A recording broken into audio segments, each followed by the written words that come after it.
Bitch, I'm a cow.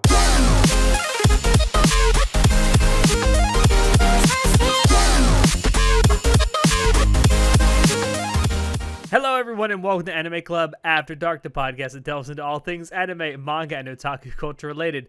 I'm your host, Alex, but you can call me Senpai, and joining me tonight, I have everybody. I have our czar of source material, John. What? We're recording? Yeah, what? Man. Our poser extraordinaire, Nitai.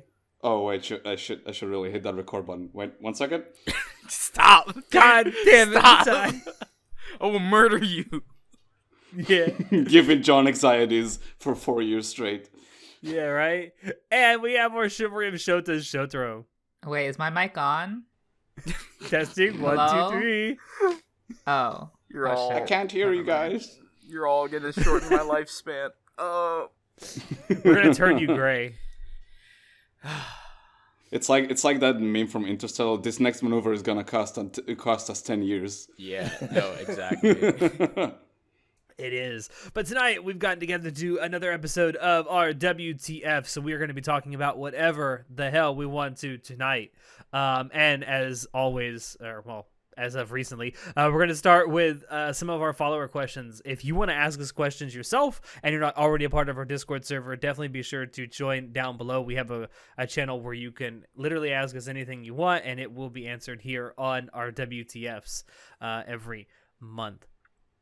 So I picked 3 of the ones that were in there for us to answer. And the first one I want to ask is from ABZ55, who is also one of the... he helps me out with our Twitter page. And he asks, do you have an anime series that means something to you on a personal level? As in, it has a bit more significance to you, for instance, an event in your life, etc. And why that particular series? The answer is no. Me Listen. and John, I am never inspired.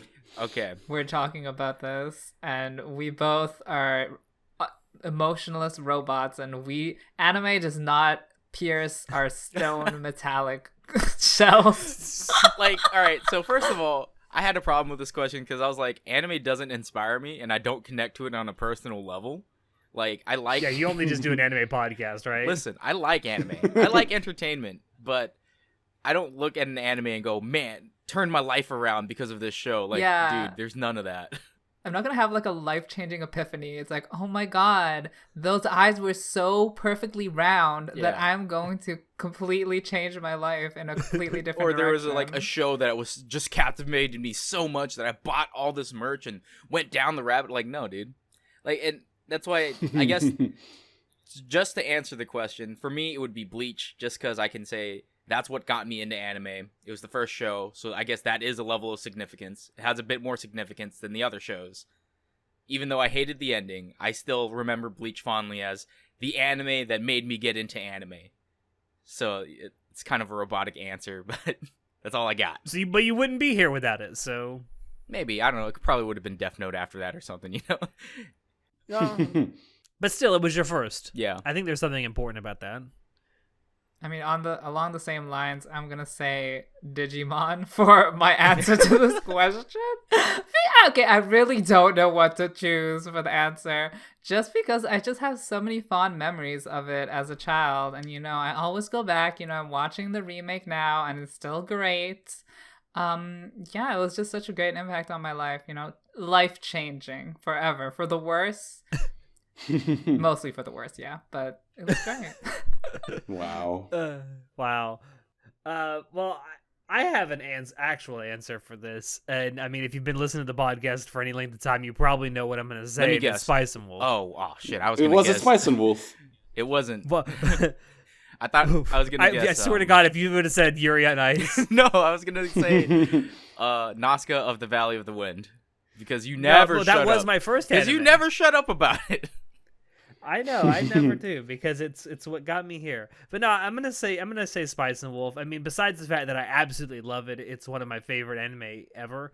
It's one of those things that kind of came along at like the right time in my life, because the Spice and Wolf anime came out right as I was I had finished high school and I was going into college, and I was severely depressed at that time. And I had actually kind of stepped away from anime for a while. It had been maybe about almost 2 years probably since I'd watched anything anime, leading up to that. And I was really depressed. I didn't really know what I wanted to do with my life. And I just one day started watching Spice and Wolf, and it's the anime that got me back into anime, and I absolutely loved it, and I still love it to this day. And I can attest that I've spent several $1,000s on merch for Spice and Wolf at this point. God, I wish I had a show like that. Yeah, it definitely got me out of my depression, or at least helped me out of my depression, and kind of just, like I say, got me back into anime. So For me, it was, I mean, there are two probably. One of them was Snafu, which I already had a drunk rant on it when we did our spoiler cast. So that was like, no need to repeat that. I'd also like to say that for what you heard of his drunk rant, I heard a lot more. Oh, yeah. We don't talk about that. Ooh, that was a long night, dude. I remember passing out and then waking up the next morning and just reading text from Alex. Yeah, I disconnected you from the VC because you just didn't say anything for an hour. You actually hung around for an hour? Damn, dude. No, we hung around even more than that, but eventually I just went to sleep. No, I'm saying... Well, I heard him crying and I wanted to stay with him. Well, what a good friend. Thank you. But yeah, we talked about that. I talked about that. You thought that was enough. A long night for you, by the way? It was even longer for me. Yikes. Anywho, so yeah, Snafu was like a really nice waking up call for me, I suppose. But also Monogatari for a second there was like really important to me. Like both of them weren't like life changing or anything, but both of them like showed me examples of like got me to think about like myself and what type of person I want to be and something like that. But yeah, specifically the character of Hanekawa in Monogatari was like a big. Was like I don't know if inspiration, but like watching her arc was really, it was really something to behold for me. It was like a real moment of like just finishing that arc and sitting back and like, fuck, I need to think about some stuff. Maybe someday, maybe when we'll do our spoiler cast, maybe I'll go into it. But like, yeah, not something life changing, but just like just thinking about myself and changing a bit. That's a good answer. You said about like trying to figure out who you want to be. Definitely something not. Like that, yeah. Definitely not Koyomi. Don't be like definitely. Don't grope little girls, man. No toothbrush action. Thank you. No toothbrush on your sister. Man, I should have answered though. The sexual awakening one. I think that would have made better content, to be honest. But yeah. Well, that's the next topic for our next episode. Let's go. There you go. What anime gave you a sexual awakening, John? Oh, man. Inuyasha. Fucking Kagome? Oh, my dude. Yeah. Oh, my God. I thought you were going to say something like fucking Beastars turned you into a furry or something. No. Like you watch the first season of Beastars and you just start shopping for a fursuit. No. That's gonna be the thing that turned me into a furry was SCP-666. Oh God! Is that the one? I don't remember which SCP it is. The one that's like the woo talk one. It's like a virus. I think it's 666. It's a 600 one. I know. Wait. Hold on. SCP-3312. I want to. Is that it? I know there's one that's in the 600s. It's also kind of like a furry creature. I don't remember. Listen, the SCP library is too large, and we'll talk about it later. Well, but... I'll get to that. Oh my God. All right. So the next question we have is from Orchid War 98. He wants to know, why do popular manga that have recently ended, or let's see, let me restart that again. Why do popular manga that have recently ended have either divisive or bad endings? For example, Attack on Titan or Demon Slayer.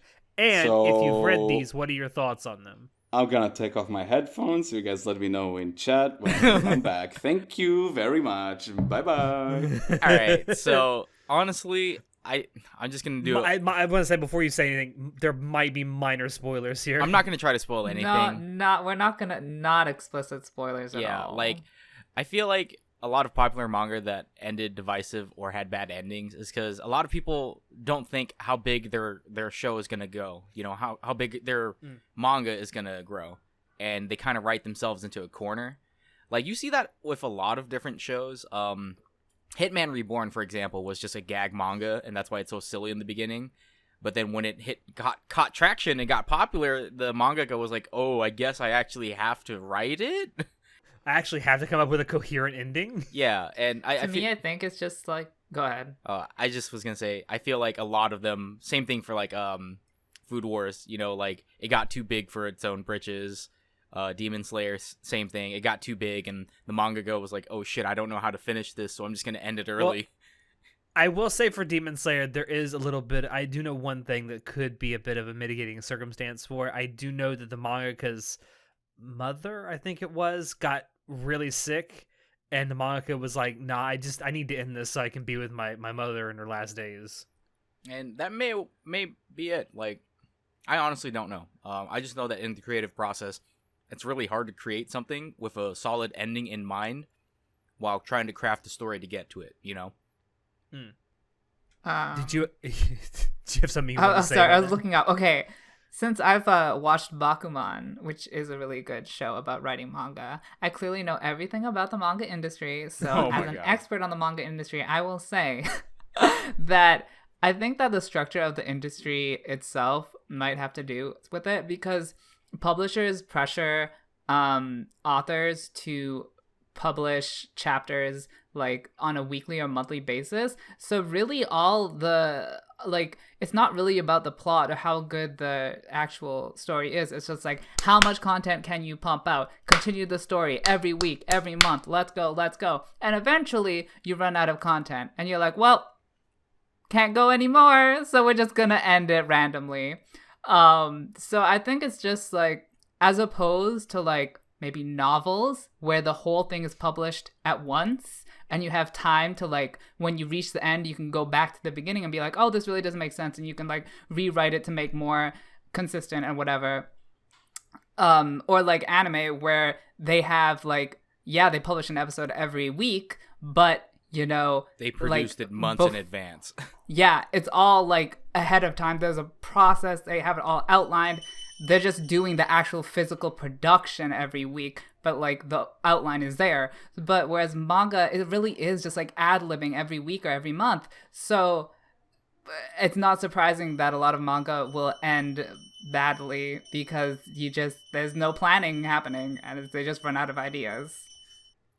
I think, yeah, there's some merits to both of the things you guys said. I think that there's not necessarily one answer as to why endings of popular manga can be really divisive. I do think that especially manga that start out particularly small and then get big, like they get famous or, you know, get popular for whatever reason.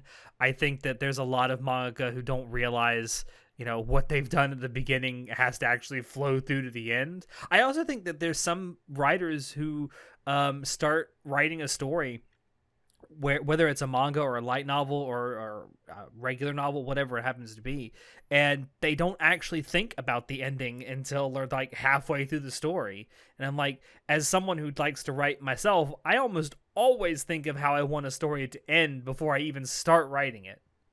That's true. And I think there's a lot of writers that don't do that anymore. I feel like just like the culture of manga publication is that just don't think about the end game, just publish, give me something, I need a chapter, let's go.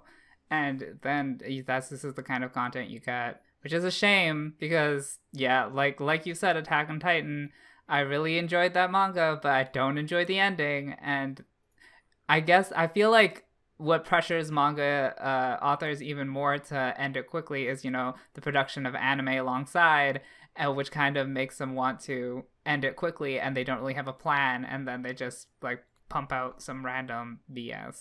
So. A really great and easy way to fix that is don't fucking license a manga for an anime adaptation until it's fucking finished. Yeah, but the anime adaptation is there to pump up the sales of the manga, you know? It's kind of like... It shouldn't be that way. I know that's how it is, but it shouldn't be that way.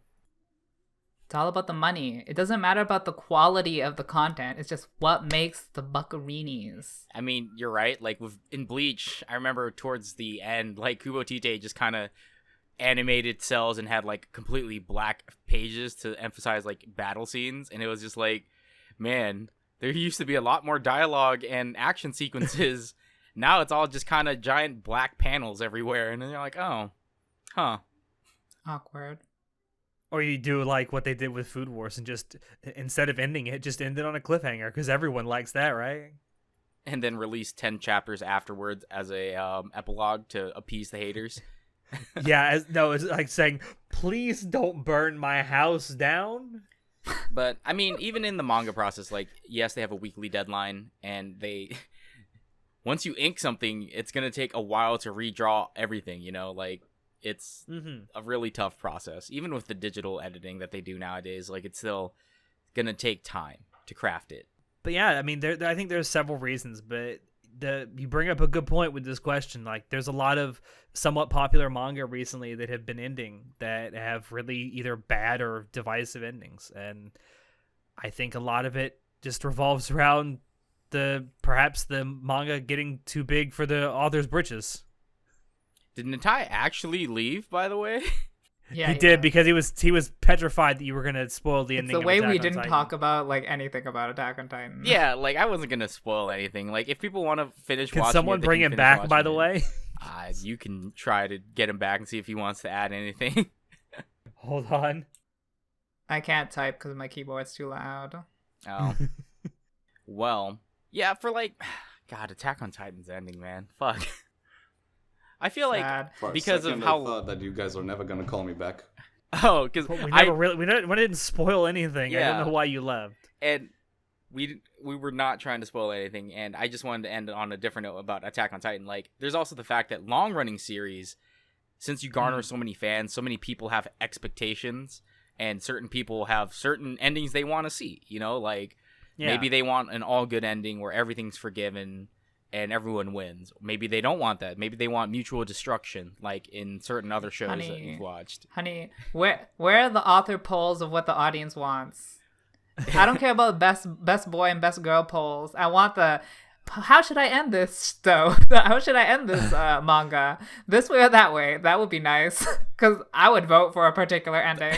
That's something else to keep in mind, though. Like, if you start out with a small like fan base, especially if you start writing a manga for a specific audience, but your manga becomes popular and you have like a more generalized audience, you're obviously not going to be able to please everyone, however you end it. But then sometimes you have legendary endings like Code Geass, which everyone loves. So Yeah, because that Season only 2. has Code Geass only has 2 seasons, you know. exactly. obviously, I don't know what you're talking about.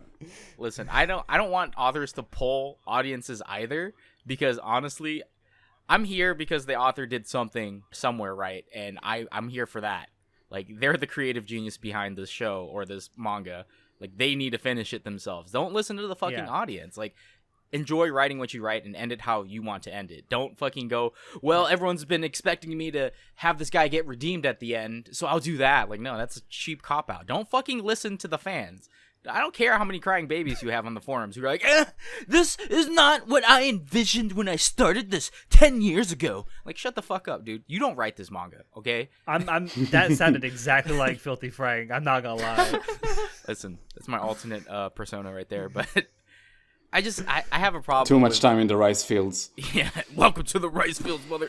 Anyway, I just have a problem with a bunch of toxic fans demanding change for this and that. Like, I get that sometimes authors. Oh, or you mean like the creators- fans that are making their own ending to Attack on Titan? Yeah, like. Oh, really? Is that a God. thing? Oh yeah, it's already been published. No, thank you. I get it. I hate it when people end things how I don't like it, right? But at the same time, I didn't create this. This is not my IP. And if this is what the author envisioned, then so be it. Like, it's going to leave a sour taste in my mouth, but I'm not going to hate the content that I was given for the past 10 years because of it. Like, we all got to grow up and understand that sometimes people change. Sometimes there's endings we don't like. Like, fucking get over it, dude. Fine, there's a million mangas out there, man. Stop getting hung up over one. God. Fucking Yeah. babies. Yeah. Sidebar. Remember that one time where people online were mad because they didn't use a specific track in an episode of the new Attack on Titan season? Yeah, Fucking toxic, dumbasses. fucking toxic fan bases. Like, man. Anyway, I've spent too long just ripping on. Yeah, this we've topic. wasted. Yeah. Anyway, the last question comes from Sun Sun. He wants to know, who is your best girl from all the core deres, that being Tsundere, Kudere, Yandere, and Dandere? All right. So I had to write this down because I couldn't remember all of them. Because again, anime means Same. nothing to me, and I don't think about this ever. So for tsundere, Christina, favorite tsundere. I just finished Say watching banana. it. Fucking the gooey banana. Anyway, I just finished watching Steins Gate, so I like Christina. I can see why everyone loves Kurise so much. Like, that's all I'm gonna say about that. Kudere. I liked Christine until she got with the main character, and then I'm like, I don't like you anymore. Oh, wow. How dare you? For Kudere, I'm going to have to go with Mikasa Ackerman, just because again, I don't really know very many Kuderes. I was thinking like Rei from Ava, but I was like, yeah, I don't really like Rei that much anyway. Or Yuki Nagato from Haruhi. Then again, I was like, I also don't really like her. But I like Mikasa a lot. Wow. I like her character. It's a shame what they did to her character, but I liked her, the promise of her character. The promise of Mikasa's character. That's what I like. And for Yandere, I only know one Yandere. It's Yuno Gasai, and I'm not gonna pick Yuno Gasai because she's not. Wait, how do you only know one yandere? I don't watch a lot of shows with yanderes. Like, what can I say? Weak. Listen. I'm gonna say Rollo Lamperouge from Code Geass because best boy Rollo. I remember my first time watching Code Geass, I hated Rollo with a passion, right? And then on my second watch through, I was a lot more empathetic towards him and I understood everything. And I was like, poor baby Rollo. Like, oh, listen, Code Geass is really good, guys. I know, right? Yeah, it's a 2-season long anime that's really good. Yeah, because of what Rollo does the first time I watched it, I couldn't forgive him. But then after like understanding his character and being more empathetic, I just was like, oh man, poor baby. And for the last one, Dandere, it's gonna be Saoko Koronuma from Kimi no Todoke, From Me to You. I think it's the English translation. First of all, I think so. Yeah. best slice of life romance, like fua type of anime. Like if you like shoujo manga, man, Kimi ni Todoke, From Me to You, best. Like top 5 of my favorite shoujo manga. And I fucking love Sawako. She's so sweet. Ugh. Anyway. I need to do a shoujo episode where I just talk about shoujo manga and like how good everything is. All right, Natai, who are your 4? For my list, sure. These aren't my definitive favorites. It's just like Google showed me which characters fit which definition, so I was like, sure, that works. Where is my? Oh, there we go. So for Tsundere is Eren and Nakiri because, of course, from Food Wars. Let's say when I first watched that first season, she left quite the impression on me. Enough said. Yeah, she's a blonde bombshell, dude. Oh my god. Yeah, I know. She Let's is say the queen. Yeah. On her yeah, throne, the only queen. and we are all just peasants. I was about to say, if I was Alex, I would say I would like her to stomp on me, but then Alex Yes. just said it, so I don't need to say anything. I want to lick her feet. Oh my god. Thank you all out there for dropping in. My pick for Kudere would be Hitagi from Monogatari, which also, like, at first I thought to myself, she's a tsundere, but I guess as the show goes on, she becomes a Kudere. Certainly in the last couple of arcs, she's definitely Yeah, a for Kudere. sure, dude, for sure. I mean, especially the last arc of Owari. Her character is great in that. That moment where she looks at Koyomi and she's like, "Call me by my first name," and I'm like, Ooh, "Oh god." my heart. So yeah, I love her. Dunder would be Kotomi from Clan Ad. She's she is the best girl in that show. Aside from her violin playing, she's great. Aside from that, she's perfect. And I really enjoyed her like dynamic with the group. And for yandere is Anna from Shimoneta. And I don't know if I should like specify, but let's just say cookies. Yeah, Cookie. she's into cookies. I hate it. Nom nom nom nom I nom. hate all No, of but for real, this. she's a great yandere. I don't think she'd kill you though. Well, maybe death I by mean, snoo snoo. you She- could die. Yeah, she'd squish you with her thighs. Yeah. Death by snoo snoo. Yeah, no, for sure. I mean, you could die from loss of breath, dude. Yeah. Okay. She Those just are wants to some sit on your face. mighty.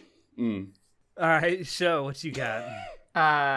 So since Nitai already picked Arena, I'm gonna go with Colin from Code Geass for my Oh. tsundere. Okay. Because she's a boss ass bitch, and we love a woman in power and control. Best hairstyle. Yeah. I love Colin. She's like my queen. For my kudere, I also went with Mikasa from Attack on Titan. Even though John also chose her, there is no other replacement because Mikasa is the best. the other Kuderis are kind of trash, right? Girl, I don't even know all these dairies, so I just picked the first one that came to mind. Fair enough. But yeah, she's not that great later on, but she's great in the like first season and the second Yeah. season, and then we In the just final forget about her season. for the rest. Okay, just don't Oh. think about the rest. For my yandere, I chose Rize from Tokyo Ghoul. Because who doesn't love a librarian in the streets and a cannibal in the sheets? I mean, what more could you ask for from a woman? That's a good pick. Yeah, that's good. I just love Rize. She's just so evil. I just love her so much. And for my Dandere, I chose Tomoko from Watamote. I don't know if that's a Dandere, but we're gonna just pretend that's a Dandere. Because she is me and I am her, and we relate on a spiritual level. So, yeah. What? All I just right, well, realized Violet Evergarden is a kudere and I didn't even think about it. Oh shit. Wow. That's a Yeah. good Well, pick. I'm glad you finally realized that because that's exactly who I picked for my. Oh shit! So thank you for saying who my kudere was. Yeah, so my list, obviously putting the cart before the horse there, I pick Violet Evergarden for my kudere. Just everything about her is perfect. For my tsundere, this was a toss-up for me between either Hitagi, especially early Monogatari Hitagi, or Bidi Bidi, aka Mikoto Misaka from Raildex. I think since you already picked Hitagi for your kudere, I'm gonna go with Misaka, Railgun from Raildex. I feel like she's more of a tsundere, man. I don't know. That's what I said. I thought you said for kudere. No, Natai picked Hitagi for his kudere, Oh, okay. and I was gonna pick Hitagi for her tsundere. And You at the see, beginning all of these words Monogatari. mean nothing. See, this is so confusing, man. I know, but anyway, I'm gonna pick Misaka from Raildex for my my tsundere. For my yandere, I genuinely don't know because there's very That few bitch yandere from characters. School Days. Your favorite No. anime. Fuck you.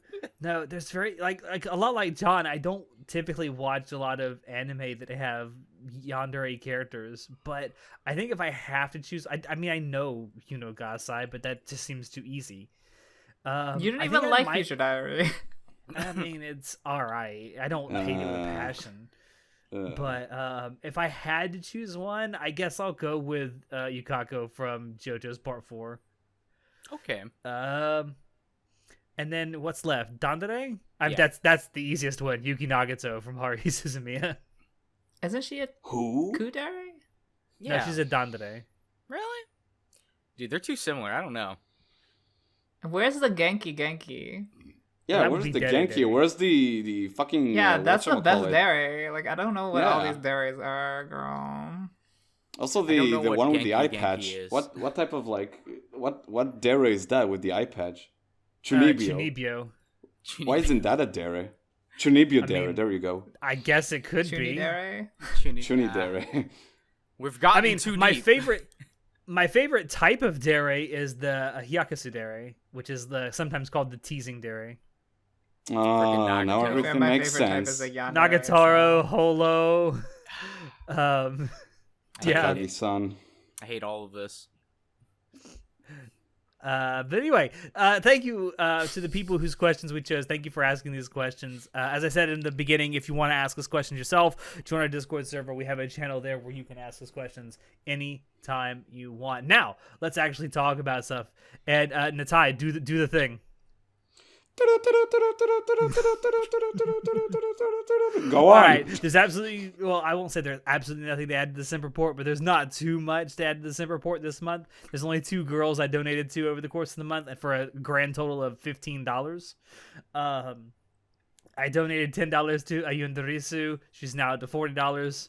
And I donated an extra $5 to Sakura Miko, so she's up to $430. I now have a total of just over $1,000 with $1,002. Girl, I see you donating to all these other girls, but your main homie show ain't got no donations. Hello? Hoes ain't before 2D, bros? that's why. What is this? That's because you ain't a 2D girl, that's why.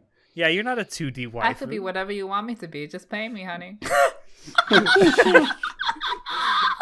Well, All now right, that's I'm out in the gonna open. remember that shit. Anyway, so that's all I got for that. And then the one thing I did want to talk about. So, speaking of Hololive and falling down a rabbit hole, I have recently fallen down another rabbit hole, as if like the 4 or 5 I'm already down isn't enough. Aw. I got linked to a story for an SCP recently, Okay. and I read it, and I really liked it. What is And that? then Alex, I what's an spent- SCP? Oh, so for SCPs, so for those that don't know, SCP is like, there's an SCP Foundation. SCP stands for Secure, Contain, Protect, and Okay. I don't know the entire like genesis of how this came to be. I know it started I on know it. 4chan, strangely enough. I know the genesis, and you're right. It started on 4chan as kind of like a creepypasta I know the thing. first SCP is 173. Freaking Peanut. Yeah. Yeah, fucking Peanut. It started off on 4chan as just kind of like people shit posting about creepypastas, and it kind of just evolved from there. It's like a community-based creepypasta log, and it's actually super entertaining. There's some that are just like super creepy, like SCP 096 When you're saying Shy Guy. creepypasta, you mean a literal creepypasta? I'm really confused. Well, I mean, there might be an SCP for a literal creepy pasta. Do you not know what a creepypasta is, Natai?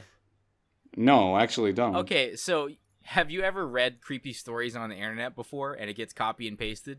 It's creepypasta. Yeah. Yeah. So that's what creepypasta I get Like- it. Okay. Oh. refers to. Like, there's a bunch of SCPs that are super crazy, like SCP-1983, The Farmhouse. That one is fucking a great fucking Yeah. read. I love that one. So and then what there's is some. an SCP? So an SCP would. Oh shit! I'm stealing Alex's. No, go ahead. Go ahead. Go ahead. Because I'm also super big into SCP. I've been super big into it for a long time now. Because it's just, there's some that are just super funny. SCPs are anomalies. They could be something that is like foreign, alien, anomalous in nature. It could be an idea. It could be a thing, a machine. It could be organic, inorganic, interdimensional. It's weird shit. SCP is just weird shit. SCP-173, the sculpture. Everyone in the community calls him Peanut because he looks like a peanut, except for his new redesign. But he's an SCP that's like this, like a 90-kilogram statue that if you look at him and turn around, he comes up behind you and snaps your neck. What? Yeah. Wait. Oh, okay. In my mind, I was picturing a bust, and I'm like, a bust doesn't have arms, but he's a full body. Yeah, he's like a full body statue, and it's very similar to like the Weeping Angels, where when you don't look at them, they creep up behind you. But instead of stealing your life force like the Weeping Angels do, SCP-173 just kills you, and it will get through, like, it will just bust through anything to come and snap your neck for looking at it. So Slenderman. Kind of. Slenderman's a different thing, but basically it ranges from super creepy things like the farmhouse, which is like there's this portal at this farmhouse where if you enter through the front door, you never come back out. And like it's just about going inside, and like there's like 3 expeditions to go into the farmhouse and figure out what's on the other side, and it's actually super crazy. It's like if you could make it into a movie, it would be great kind of deal. Like the farmhouse would do really great as a TV show in my opinion. Just like exploring that for 12 episodes, but there's also sounds like a crazy eldritch horror story or something. Yeah, there's super honestly. crazy eldritch story stuff, and then there's also super funny ones like Patchwork Bear, which is like there's this bear. It's a patchwork bear, and all it does is it heals you, man. It heals your heart. You know, whatever you sew onto it, it heals your body, right? And then it has offshoots, like the one where it goes and makes an abortion from this doctor and makes an abortion bear, and one that's made of like ears, and it's just like it devolves from like it goes from super sweet to like super creepy and gross. And that's kind of how the nature of SCPs, like some of them are just super funny and like memes, and then others are just like super crazy and like gives you goosebumps when you read it. Yeah, and like there's this whole lore that's developed around it, like the SCP Foundation of a group of people that their entire like purpose is to help contain these anomalies. Yeah. And it's really cool because like none of this is it's all a community project essentially. So there's no overarching goal or anything. It's just to help people like that want to write horror or even like comedy, just to come together and actually write stories. Yeah, and there's like a community-based poll where when they add new SCPs, people poll on it and see how much they like it before we add it into the dictionary, I guess, the Wikipedia page. Catalog. The archives. The archives, man. Yeah, man. You know, like SCP-053, redacted. Yeah. It was too real for me. There's a lot of like, they redact a lot of information and black out stuff that you're not allowed to see. Just to kind of keep the facade, I guess, of like, this is top secret. And I fell down this rabbit hole a few weeks ago. I've spent hours reading these things over the last few weeks. And the more I read, the more I think, like, this would make an interesting anime. Like, just like an anime about the SCP Foundation and them trying to contain all of these different anomalies. Like, I'd watch the shit out of this. Yeah, like, okay. It has a lot of makings of, like, a really good horror show. Like, oh my god, I can't remember the guy there's a guy on YouTube that made 2 brand new SCPs, and it's like a 10-15 minute short, and they're super fucking cool.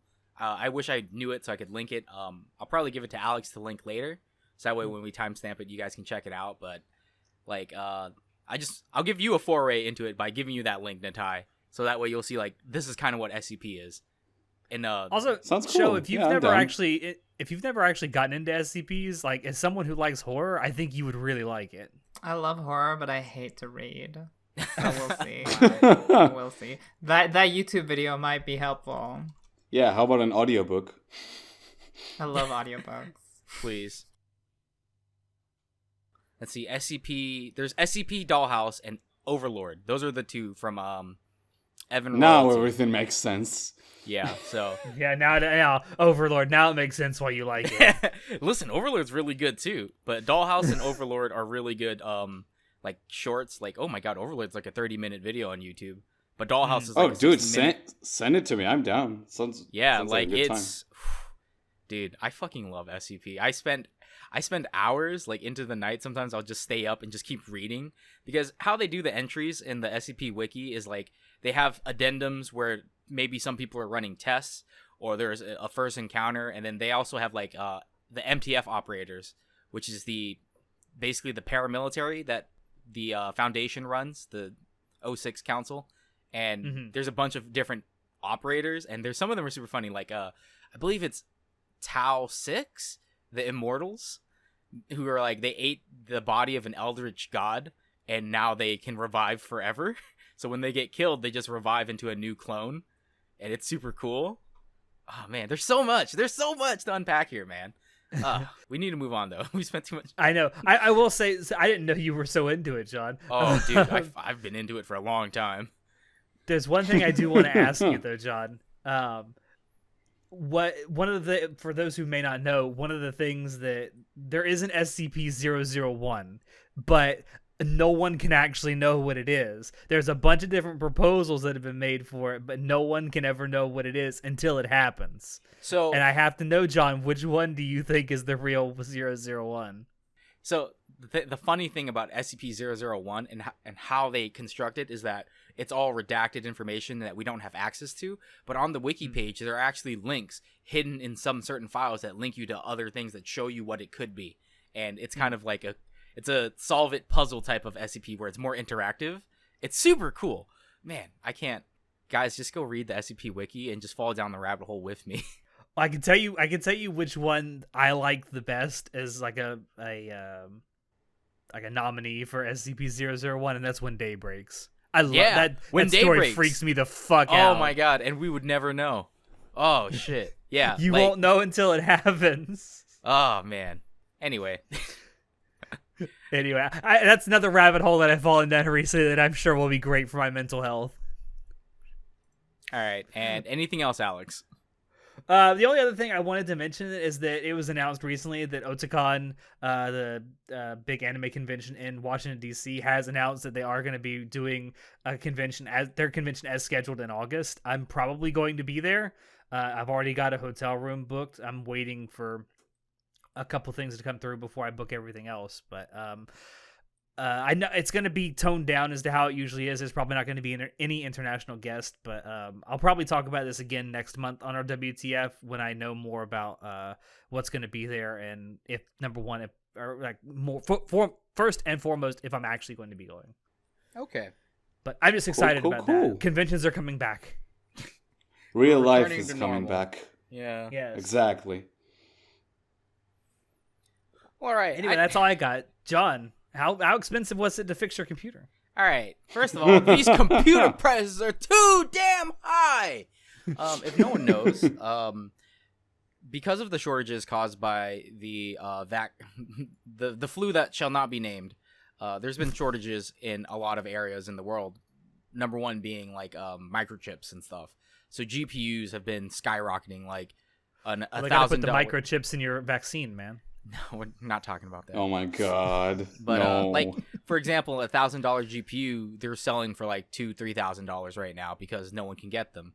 I recently had to rebuild my computer, and I got a new motherboard, a new case, and a new processor because my old one, there wasn't anything wrong with it. I just wanted an upgrade. My DAC actually died for my headphones, and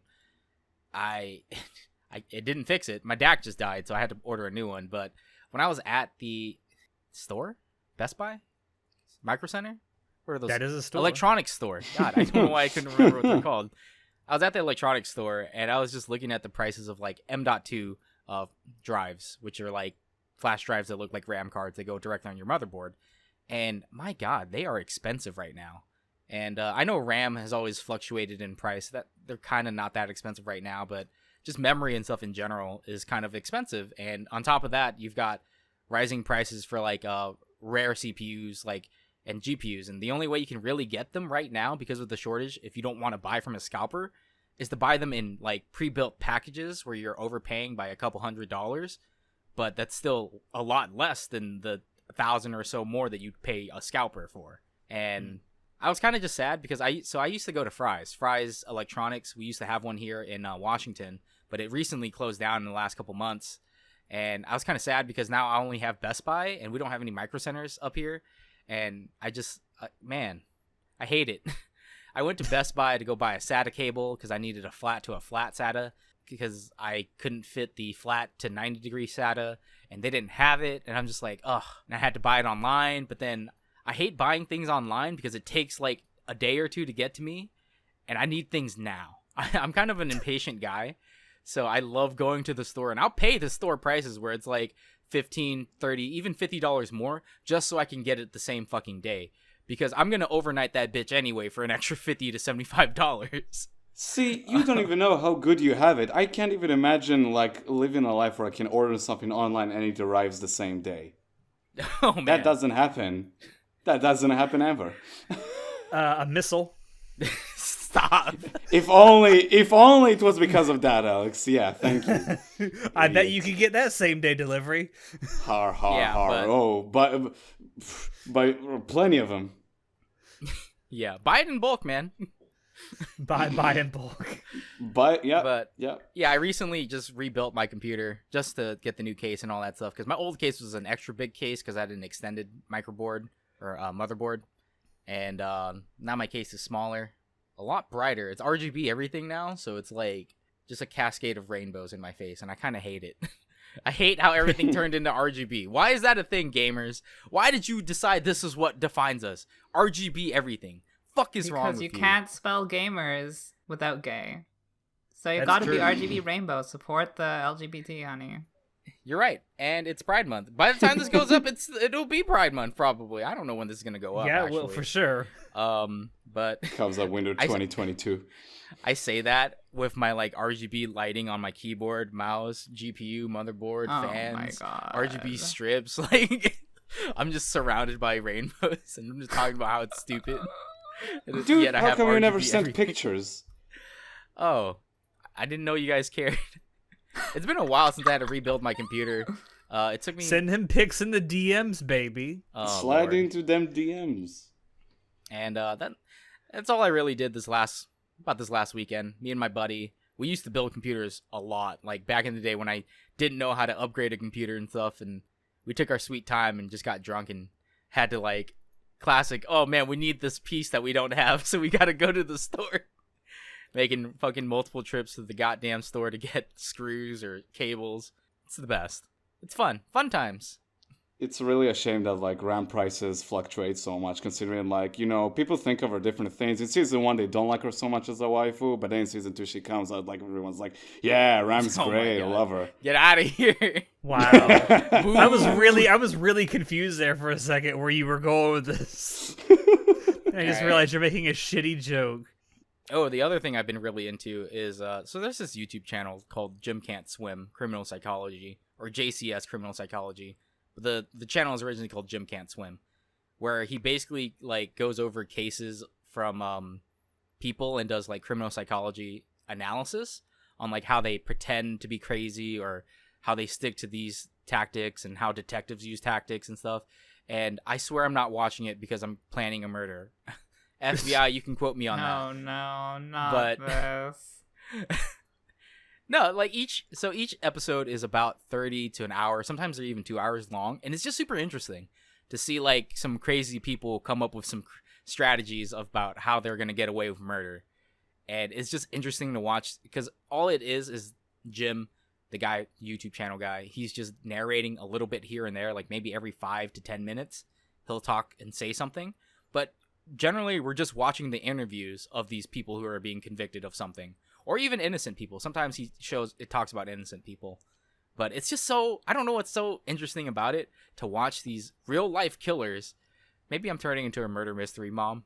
Girl. Like my favorite You've murder made it. type of You shit. made it, Ma. Top of the world. We're going to turn this podcast into a murder mystery podcast now. Not your mom's average Ooh. podcast. So is this guy a criminal psychologist? I have no clue what his certifications are. Oh. I just He's like a guy watching. online. He could just be a guy online who's like super into watching criminal interviews and breaking down certain things. I would hope that he's a criminal psychologist because he seems pretty well versed in his knowledge. But Honey, yeah, it's all a it's scam. maybe. Hey, I'm just saying it's entertaining to watch. Like I love putting things on while I'm doing stuff, like working on the podcast, for example. So because this person creates content that's like literally this could be like a fucking Netflix series or something, and I'll just like pop it on, watch it, and just work on stuff, and I love it. Honestly, I don't know if you've watched it, John, but on Netflix there is Mindhunter, which is pretty much like about how the FBI sort of came to realize there's a thing that is like serial killers and how they build profiles around these people. Kind of reminded me of that. That's like there's 2 seasons of that. It's what you're describing, sort of, but more like dramatized. It's really fucking good. In case anyone I know about was looking for the something like show. Yeah, like it's really good. because serial killers have a different type of mentality. Like they lack certain aspects in their life, and then there's like differences between like a social or not a sociopath and a psychopath, and a serial killer and like certain tells, and it's all very interesting. The human psychology is very interesting. It's really and with fascinating. Jim Can't Swim's like videos, like it shows you how a lot of people who try to get away with murder, they come up with this. It could be a really good story and really convincing, but the fact is that they fabricated this, so it's going to be too rehearsed, or they're going to be not. They can't summon emotion at will, you know, where they need to, and like the techniques that detectives employ to wear you down and to do this and that. I'm just like, this is so interesting. This is a side of humanity that I personally would never see other than these videos, you know, like I would never be in these. Hopefully I'd never have to be on the end of this, but my only advice to anyone who gets caught up and is like gonna catch a case is to shut the fuck up and don't say nothing.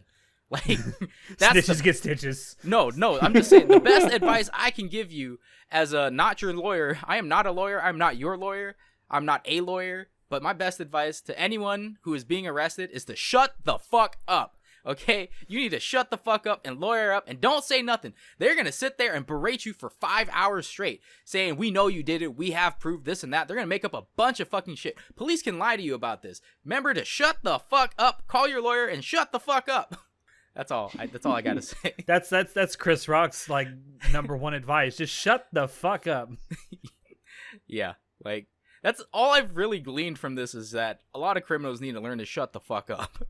Dude, it's so true. Like, how many months ago was it? I think it was like last summer when like the competitive scene of Smash Brothers, because of course apparently came on with a shit ton of pedophiles, which is always great, and all of these people left and right. The grooming. The grooming and like Smash. And some of them would be just on Twitter would like confess about it. People like, what the fuck is wrong with them? Why would they just confess? Don't they know that they're not supposed to say anything? It's like, I mean, fucking obviously, but it's so fun. I mean, listen, when you tell your kids, when you ask your kids, do you want to smash? That's not what it means. Oh my god. No, so there's actually a reason for that, and it's because it's shame and guilt. Shame and guilt because they got caught. And that's something that does weigh on people quite a lot. Like, you would think that criminals, people who make bad decisions in life, are like hardened and would know to not do that, but everyone's human. And as long as you're not a sociopath, you would be able to, you should feel shame and guilt over what you did. Like, my it's mom very used to rare. tell me that. It's like, are you sorry about what you did, or are you sorry you got caught? Yeah, like, and that's you kind got of me a true there, thing. Mom. Like, a lot of sociopaths won't be sorry that they did something, or even people who are disturbed. Like, there was this guy who, on Jim Can't Swim, where he shows a documentary of this guy. He killed another guy in the dorm area in this town, and he didn't feel anything about it. He just killed him. He had no plan. He had nothing. Like, he was like, why did you want to kill him? No reason. Like, do you feel bad? No. Like, what was your plan to get out of here? Oh, I was just going to hitchhike to Canada, but you caught me.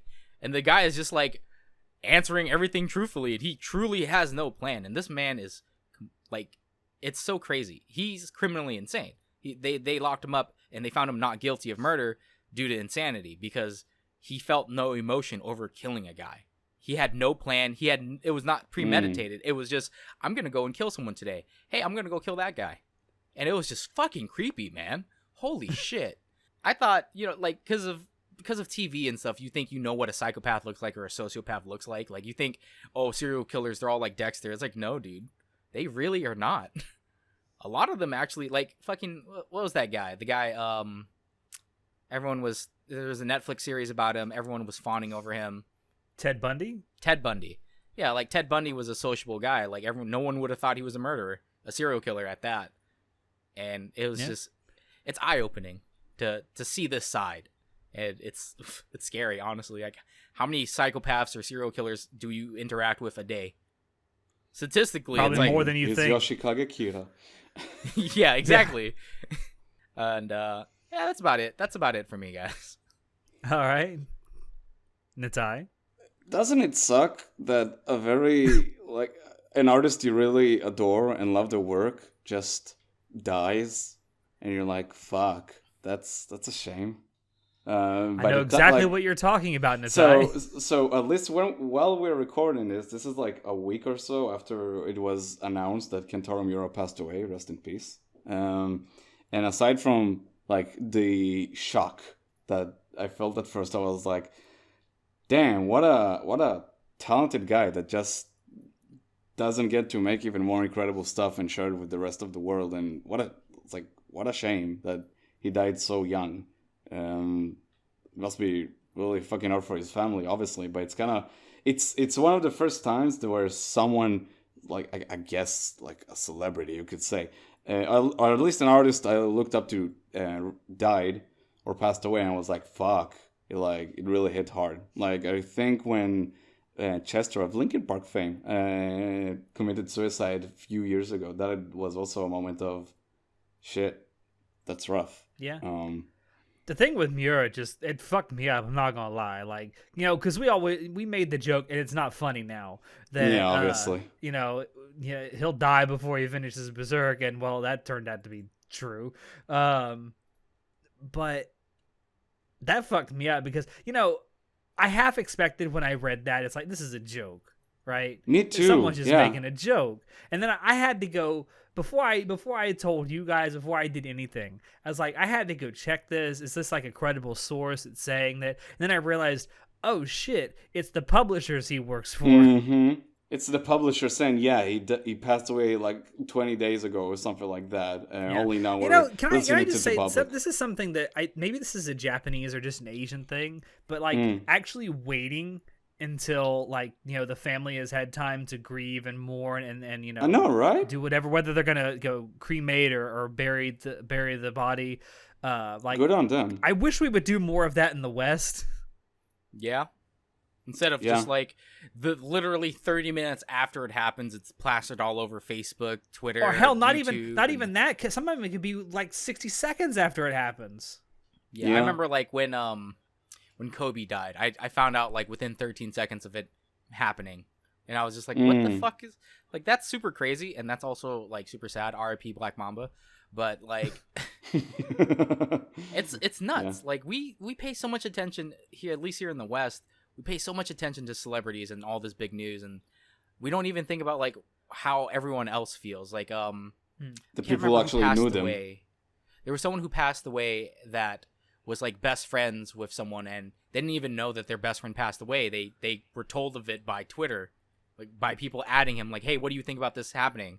And he's like, dude, really? I didn't even fucking I don't remember who it was that passed away where that happened, but I was just like, how insensitive is that? Like, you guys are on Twitter adding these other celebrities, like, that didn't even know that this happened. Like, how fucking shitty would it be to find out that one of your best friends fucking passed away and you didn't even know? Other people, strangers on the internet, are letting you know.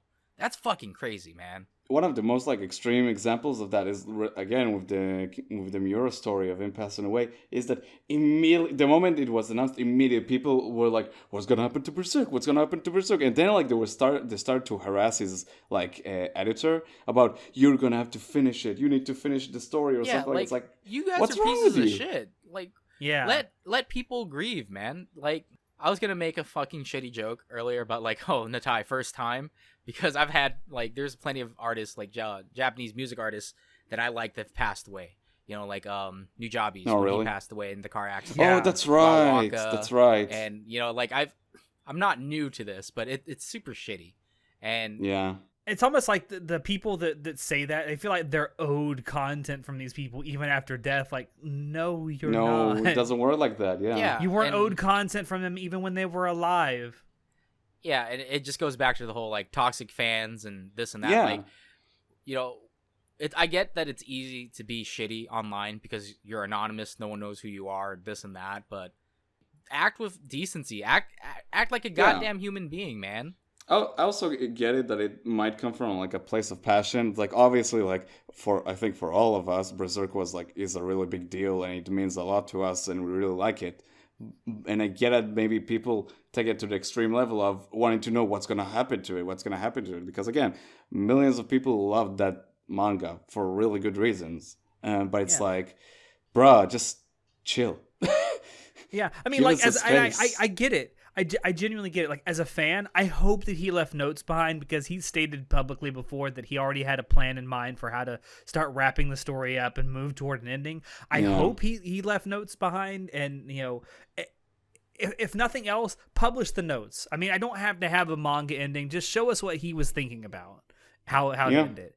But I mean, do it on your own time. Like, I can wait. I've waited this long for fucking Berserk to end. I can wait a few more months. And honestly, like, even if they decide to try to publish it and finish it, I hope to God people don't take to Twitter and angry rant saying, "Oh, this sucked, this and that. Yeah. You guys ruined his vision." Like, shut the fuck up, dude. First of all, this poor man has lost his life, and his family is still in grieving. Like, I guess not recently, I lost someone close to me 2 years ago, and I'm still in grief about that. Like, everyone moves on at different speeds, man. And it's just so insensitive to demand content from people. Like earlier this year, Jacksepticeye's dad died. And people were asking him, where's the next video? Like, his fucking dad died, dude. And he took a month off. Like, I love month. Yeah, he took a whole month off to grieve for his fucking father dying. And people were like, "Oh, it's been a month, Jacksepticeye. Why don't you give us..." Like, shut the fuck up, you little 14-year-olds. I hope to God, I pray to God that you don't lose someone close to you. And other people are as insensitive as you are being right now. Like, that pisses me off because, like, I love VTubers, as you guys know, and, like, so many of them apologize profusely and, like, beg people not to, like, unsubscribe from them or whatever, just because they take 2 or 3 days off because they're stressed out and they need a few days off. Like, I get it. That's and terrifying. Hell, if someone dies that's close to you, take as much time as you fucking Obviously. need. I don't know why people don't see it as something obvious. I really don't understand like, how. when Korone broke her goddamn foot doing that routine when they did one of the 3-day debut things a couple months ago. And she was, like, so sorry about missing 2 days because she had to go to the doctors for a broken fucking foot.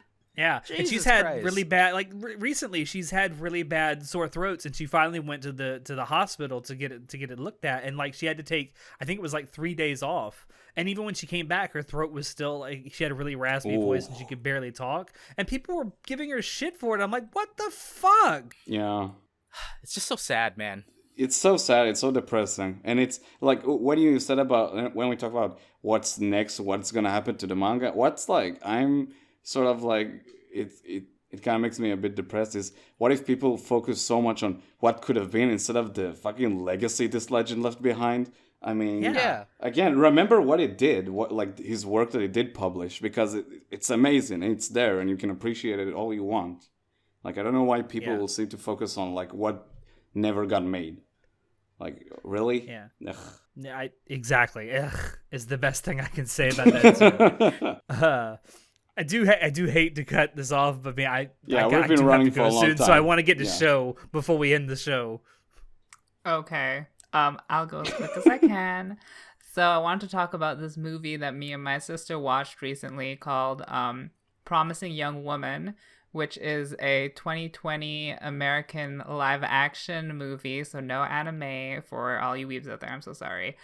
Why is she so promising? Oh God. I don't know if I said that, but it's an award-winning movie, and I can tell why, because it's really good. And I'm the kind of person that does not watch a lot of live action. Listen, 2D only, but this was really good, and I really enjoyed this, so I highly recommend it.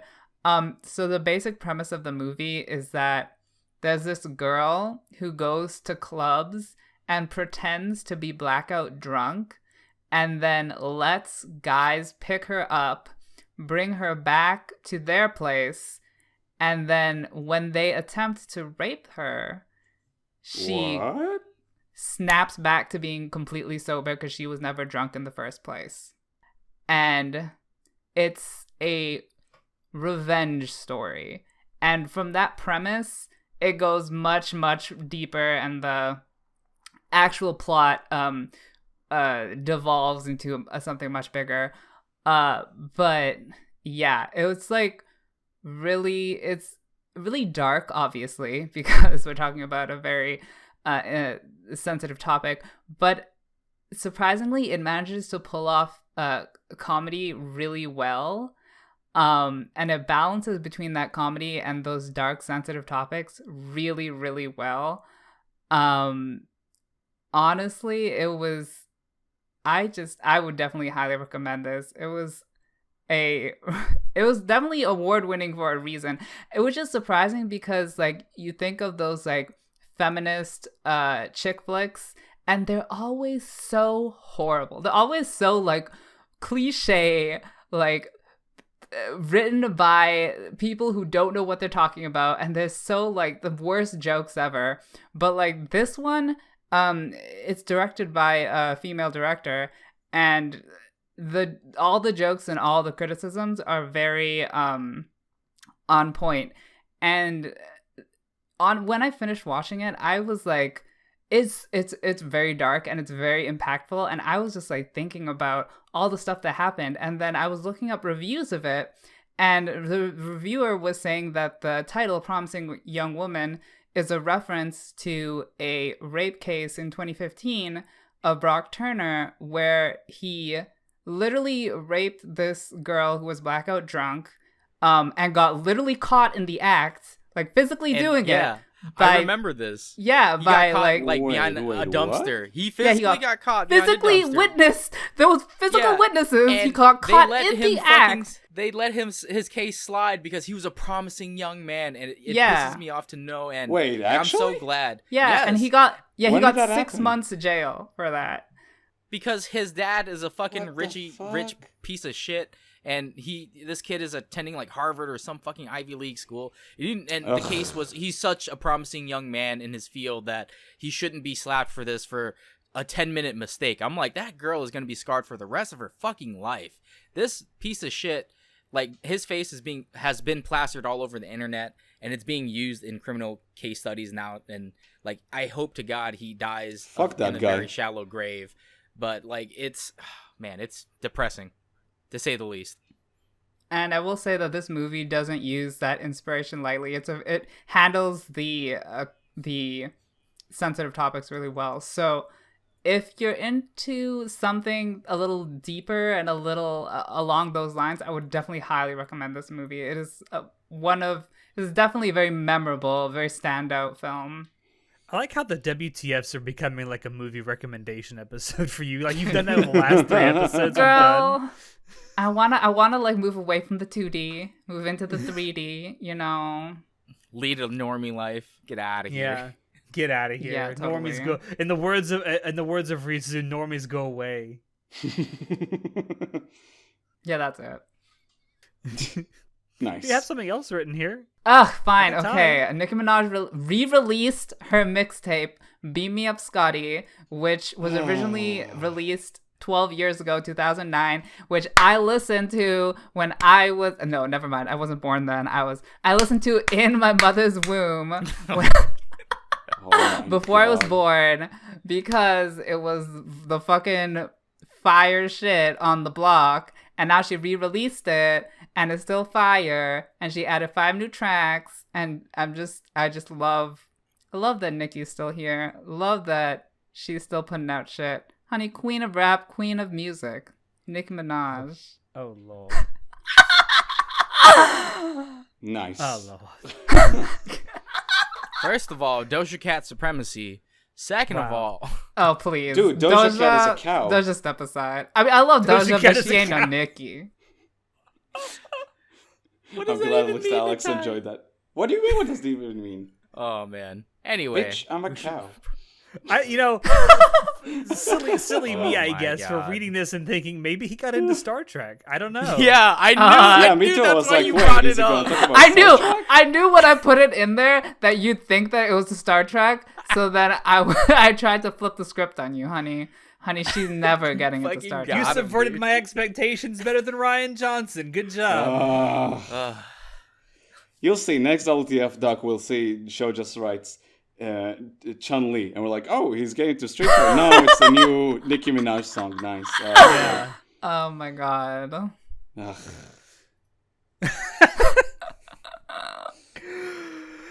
All right. Well, I guess we could go ahead and end it there. Thank you all for dropping in to listen to us. Check the description below to find links to Anime Club After Dark on Twitch, on social media, and on Discord. You can also join Discord if you want to ask us questions that can be featured here in our WTFs. Check out our merch store and our affiliate links as well. Any purchases you make there do really help us out. With that, I have been your host, Alex, and I will see you next time. Say goodnight, everybody. Oh, was I supposed to say? Well, don't all speak up at fucking once. Listen, this recording went over an hour. I've checked out already. Like, Jesus.